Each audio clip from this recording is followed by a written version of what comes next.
സെക്രട്ടേറിയറ്റിലെ മാധ്യമ നിയന്ത്രണം ഭരണനേട്ടമായി ഉയർത്തിക്കാട്ടി KPCC general secretary സ്വാതന്ത്ര്യം ദുരുപയോഗം ചെയ്തെന്ന് BRM ഷഫീർ. മാധ്യമങ്ങൾ സെക്രട്ടേറിയറ്റിൽ ആളാവാൻ നോക്കിയെന്നും ഷഫീർ ഫേസ്ബുക്ക് കുറിപ്പിൽ പറയുന്നു. ബിനിൽ ലീല സാബു ചേരുന്ന വിവരങ്ങളുമായി.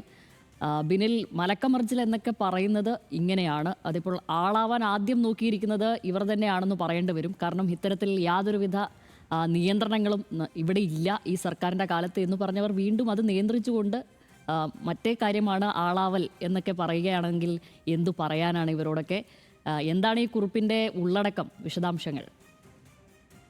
ശ്യാമലി, പിണറായി വിജയൻ സർക്കാരിന്റെ കാലത്ത് സെക്രട്ടേറിയറ്റ് ഒരു ഇരുമ്പ് മറയാക്കി മാറ്റി എന്നായിരുന്നു പ്രതിപക്ഷം. അന്ന് പ്രതിപക്ഷത്തുണ്ടായിരുന്ന കോൺഗ്രസ് അടക്കമുള്ള സംഘടനകളുടെ നിലപാട്. അതവർ പരസ്യമായി തന്നെ പറയുകയും ചെയ്തിരുന്നു. വലിയ വിമർശനം ഉയർത്തിയതാണ്. അതിന് പിന്നാലെയാണ് VD സതീശൻ സർക്കാർ വന്നപ്പോൾ ഇത്തരത്തിൽ ഒരു നിയന്ത്രണം ഉണ്ടാകില്ല, ഈ പൊതുജനങ്ങൾക്കടക്ക പ്രവേശനമുണ്ട് എന്ന് സോഷ്യൽ മീഡിയയിൽ പ്രചരിപ്പിച്ചത്. അത് മുഖ്യമന്ത്രിയുടെ ഓഫീസിന് മുന്നിലെ ഒരു ആൾക്കൂട്ടം ചൂണ്ടിക്കാട്ടി, ആ ചിത്രം ഉയർത്തിക്കാട്ടിയായിരുന്നു വലിയ പ്രചാരണം ഉണ്ടായിരുന്നത്. അതിനുശേഷമാണ് മാധ്യമങ്ങൾക്ക് ഇപ്പോൾ നിയന്ത്രണം ഏർപ്പെടുത്തിയത്. അത് ഭരണ നേട്ടമായി ഉയർത്തിക്കാട്ടിയിരിക്കുകയാണ് ഇപ്പോൾ KPCC general secretary BRM Shafeer. 22 നടപടികൾ ഈ സർക്കാർ വന്നതിന് ശേഷം ജനപ്രിയ നടപടികൾ എടുത്തു എന്നാണ് അദ്ദേഹം ഈ പോസ്റ്റിൽ അവകാശപ്പെടുന്നത്. അതിൽ 21ാമത്തെ ആയിട്ടാണ് ഇത്തരത്തിൽ മാധ്യമങ്ങൾക്ക് നിയന്ത്രണം ഏർപ്പെടുത്തിയത്.